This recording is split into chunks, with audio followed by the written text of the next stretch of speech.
2 days ago, he was severely injured and beaten up by many guards at this joint processing center, which is run by Harris County and Sheriff Gonzalez. We released the video, and the public can view it, and the public can see what they think.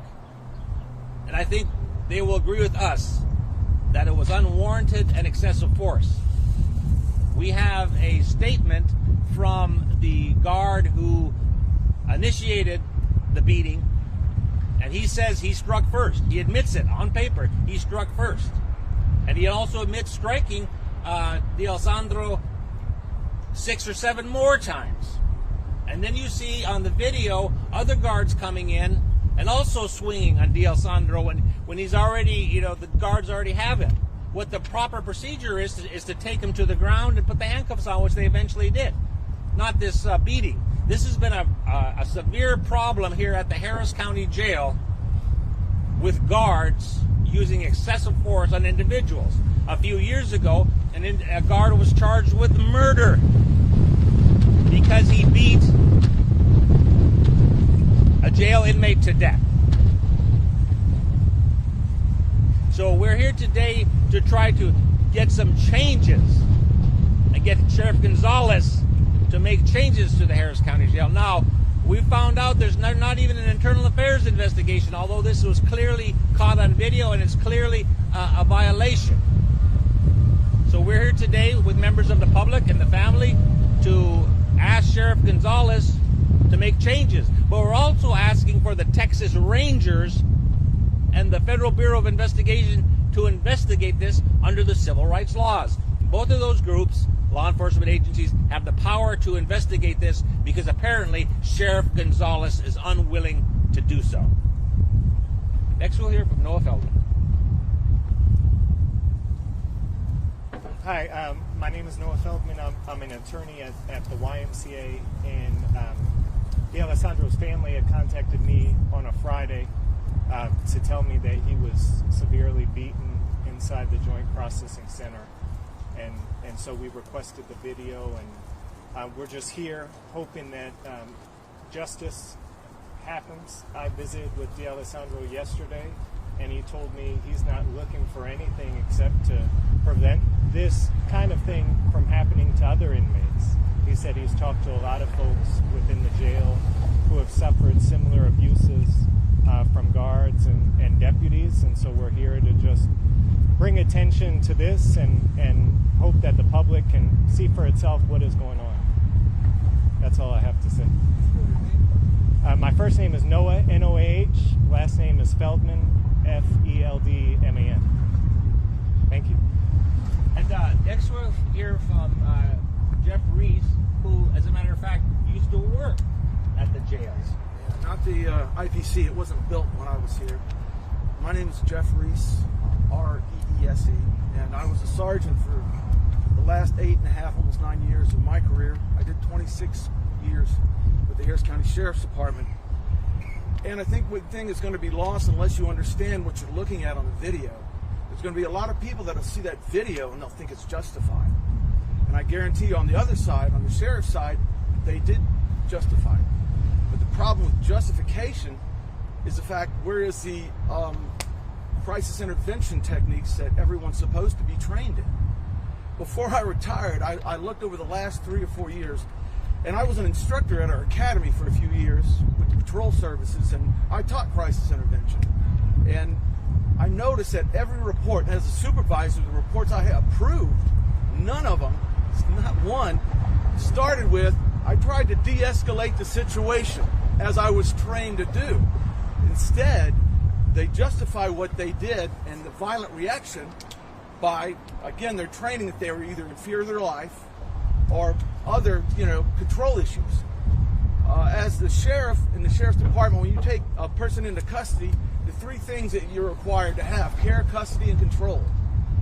I think this is going to fall under the control issue because it definitely isn't a care issue, And he was in custody, and any jail environment, including that one, even though it's an IPC, the Inmate Processing Center, it's a contained environment. It's not like you're out on the street having to fight for your life. And if you watch the video, you see like an ant pile get stepped on. All the detention officers come to the aid of this officer. But again, when you watch it from the very beginning, I asked you, find me where he tried to de-escalate the situation. He did not. In fact, the officer is the one that instigated the situation. He increased it, which is what I'd say 99% of the time when you have a situation like that, that's what happens. Because these officers, they react as how they are trained. When I was there, the Detention Bureau trained these officers that any use of force was justified if you were threatened. They trained these officers that you gave a verbal command, and if they didn't instantly obey that, you were entitled to put your hands on them and direct them. And if they pulled back or did anything, that was considered an assault on their body, and they were allowed to, do what this guy did and, just beat him to death almost. So, again, everything is so wrong in this instance, but just like this guy, all he wants is to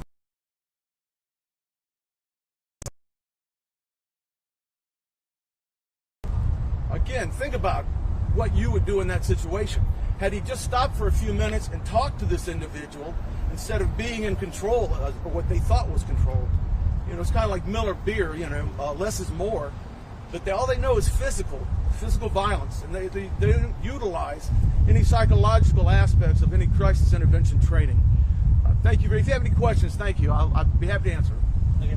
And next we'll hear from the mother. The mother speaks Spanish, not English. I don't know if there's any Spanish-speaking reporters here, or anybody can speak Spanish. So if you have any questions? Sure. Sure. Because we have translators earlier. You have a question? Yeah. So this is your son right now. What went through your mind when you saw the video? Entonces, estamos hablando de tu hijo. ¿Qué pasó por tu mente cuando viste el video? Pasó, como madre, no quisiera que otras madres vivieran lo que estoy viviendo. Vengo viviendo esto desde hace 9 años, la injusticia que hay en muchas cárceles, porque no todos los seres humanos tenemos corazón o nos ponemos al mismo nivel de la persona, de sus zapatos, lo que está pasando en su proceso. Como esta cárcel que está mi hijo, como madre estoy dolida, me siento con impotencia porque no lo puedo ayudar, pero sé que hay justicia y la justicia divina de Dios ante todo, y primeramente le doy gracias a Dios porque Dios está permitiendo todo esto, porque Él sabe que es una injusticia lo que han hecho con mi hijo en esta cárcel. Con ese video, como madre, no se lo deseo a ninguna madre. Solo le pido justicia y pido que el sheriff vea ese video, lo estudie y se enfoque en ese video, porque como mamá no se lo deseo a otra madre. Solo pido justicia por mi hijo y le doy gracias por este momento y por esta ayuda, por este apoyo, porque es un país donde no hay empatía, es un país donde hay mucho bullying, es un país donde hay mucho racismo y necesitamos humanidad, necesitamos tener empatía para ponernos en el lugar de la persona, y como madre necesito ayuda. Ayuden a mi hijo, pido justicia. Okay, you want him to, Mr. Feldman, can you kind of recap what she said? Yeah, you want to go to the mic so they can record it. Yes, what she was saying is that as a mother, seeing that is just devastating, and that she just hopes that it can be investigated by the sheriff to prevent it from happening to other people, that there be justice, that he didn't deserve anything like this, that the sheriff study it, focus on it, and make sure things like this don't happen again. And that she's been fighting this fight for 9 years, trying to bring attention to injustice and things that are happening. And she just hopes that, this would never pass or happen to other mothers, that somebody can start to put themselves in her shoes and her son's shoes and just see the video and see what happened. And can you say her name, please? Her name is Angelina Sandoval. Angelina Sandoval.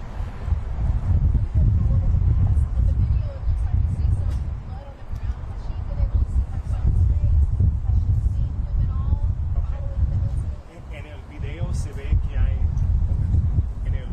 ve que hay sangre en el piso. Después del incidente, ¿has podido visitar a tu hijo? ¿Has visto la cara de él y cómo se ve?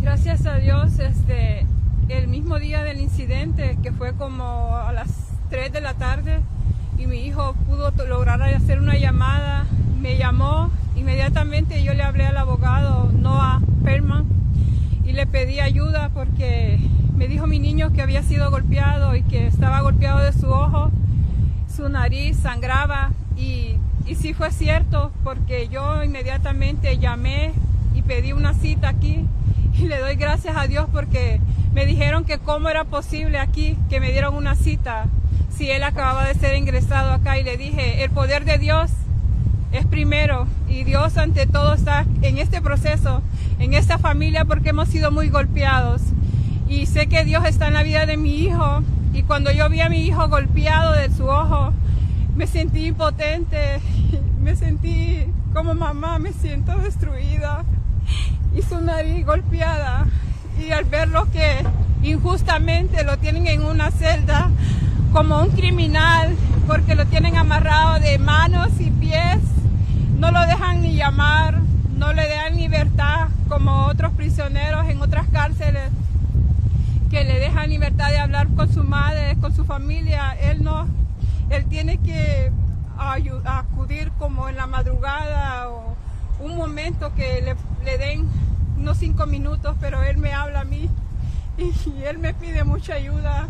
Pero soy su apoyo, soy madre y padre para mis 3 muchachos, y aquí estoy y voy a estar hasta que ellos estén viejos capaz. No los voy a dejar y no voy a dejar a mi hijo ahí. Solo le pido justicia y el presidente tiene que poner más en las prisiones, poner cámaras a los oficiales, estar más pendiente de qué tipo de personas ponen en las cárceles, porque tratan a las personas como que fueran animales, y ahí no hay animales, somos seres humanos.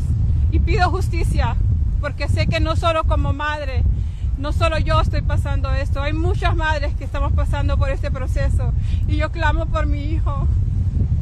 Gracias.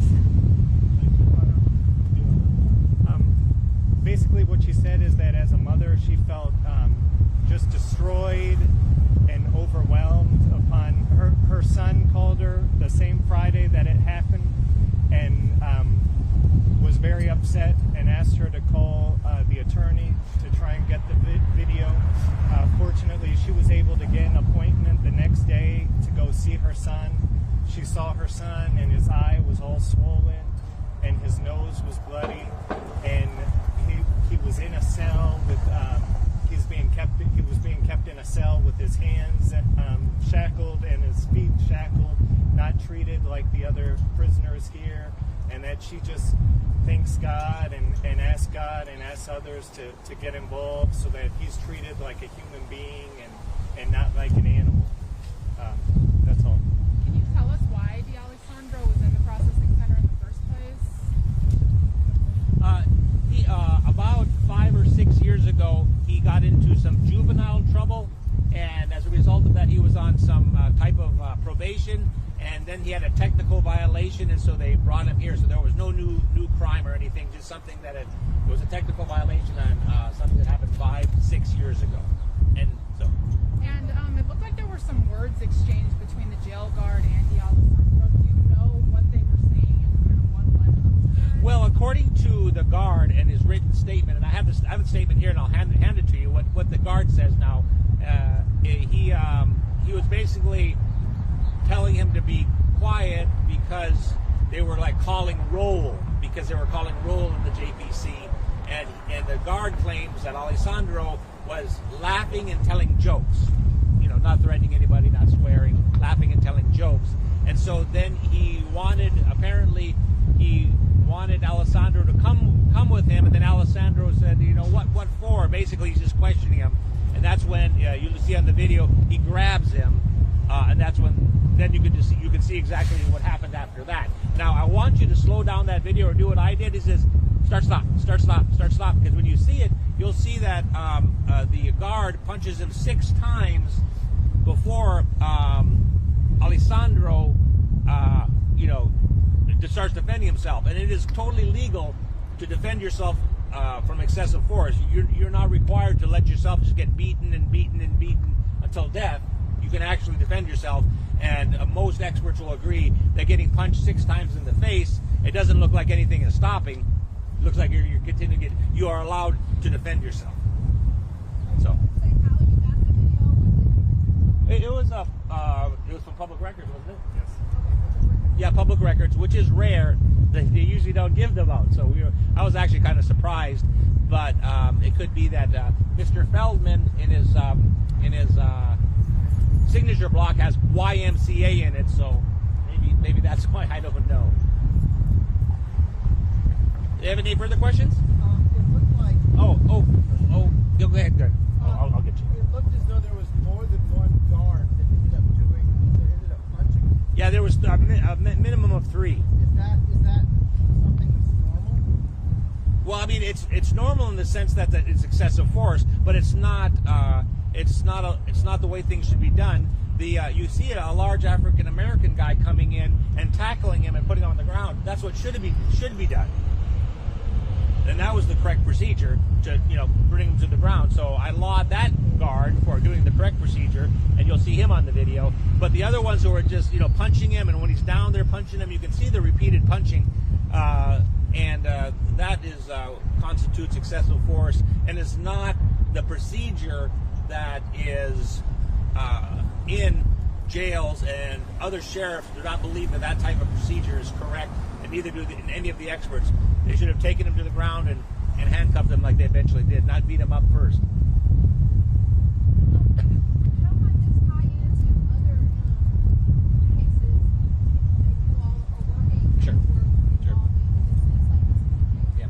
Well, in order to get governments, including jails, which is a form of government, it's from the Harris County Sheriff's Office, which is the Harris County government.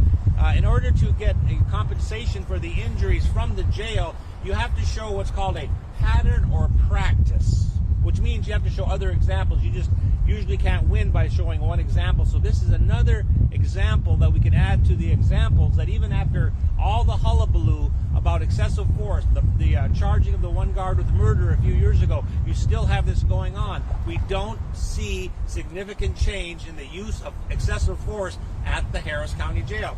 Also, another way, and I'll bore you with more law, another way to get the government liable is if you can show a policy or a custom. So if you can show that this is the way they do things and it caused an injury, that you can say, well, look, this is just the way they do things, so the government itself should be liable because this is what they repetitively do.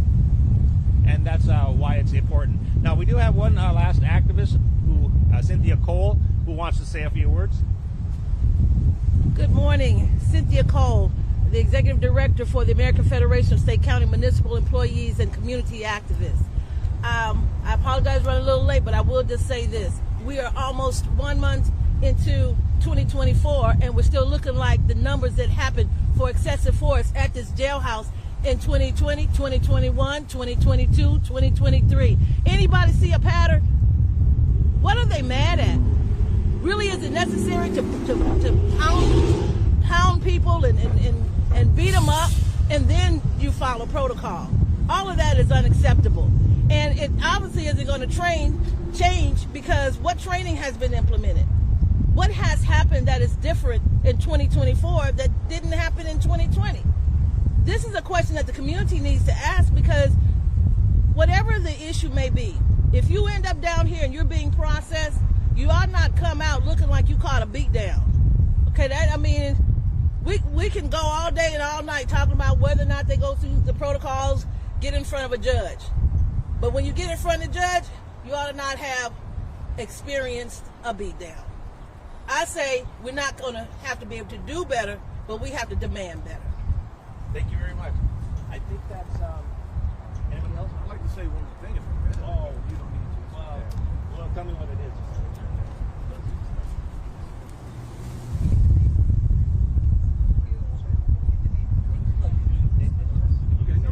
Okay.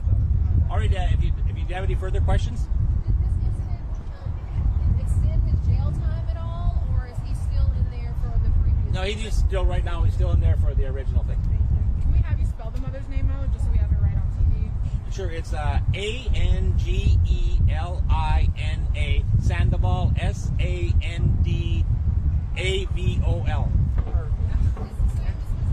second part of his last name, right? That's, yes, Chavez, dash Sandoval. Okay. All right, well, thank you so much. Oh, no problem. And some leadership changes there as soon as I can get out of here. We've done everything we can, working with legal to see if we could put a halt to it. Panel, I've covered some greed-driven boondoggles over the years, but this